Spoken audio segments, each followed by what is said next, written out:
ভোটারদের তালিকার শুদ্ধতা বজায় রাখতে এবার ব্যতিক্রমী উদ্যোগ নিয়েছে নির্বাচন কমিশন। তালিকা থেকে মৃত ভোটারদের স্থায়ীভাবে বাদ দিতে মাঠ পর্যায়ে ইমাম, পুরোহিত ও কবরস্থান পরিচালনাকারীদের তথ্য সংগ্রহকারী হিসেবে নিয়োগ দেওয়ার পরিকল্পনা করছে সংস্থাটি। এই প্রক্রিয়ায় আরও যুক্ত থাকবেন চৌকিদার ও পরিবার পরিকল্পনা কর্মীরা। ইসির এনআইডি অনুবিভাগের মহাপরিচালক এএসএম হুমায়ুন কবির জানিয়েছেন, ধর্মীয় গুরুরা নিজ নিজ এলাকার মৃত্যুর খবর সবার আগে জানেন। তাই ইমাম ও পুরোহিতদের মাধ্যমে তথ্য সংগ্রহ করা হলে তা অনেক বেশি নির্ভরযোগ্য হবে। এছাড়া গ্রাম এলাকায় চৌকিদার এবং শহর এলাকায় কবরস্থান পরিচালনাকারীদেরও এই প্রক্রিয়ায় শামিল করা হবে। কাজের স্বীকৃতি হিসেবে তাদের উপযুক্ত সম্মানী দেওয়ার চিন্তাভাবনাও রয়েছে ইসির।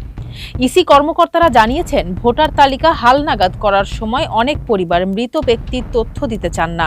স্বজনদের ভয় থাকে যে নাম কাটা গেলে এনআইডি কার্ড ফেরত দিতে হবে। এই ভয় দূর করতে কমিশন থেকে এখন এনআইডি কার্ড ফেরত না নেওয়ার সিদ্ধান্ত নিয়েছে। প্রধান নির্বাচন কমিশনার এএমএম নাসির উদ্দিন জানান, আগে মৃত ব্যক্তির নামে ভোট দেওয়ার যে অভিযোগ ছিল তা স্থায়ীভাবে বন্ধ করতেই এই পদক্ষেপ।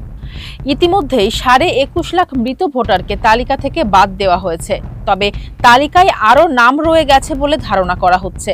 নতুন পরিকল্পনায় তথ্য সংগ্রহকারীদের জন্য বিশেষ সম্মানীর ব্যবস্থাও রাখা হয়েছে।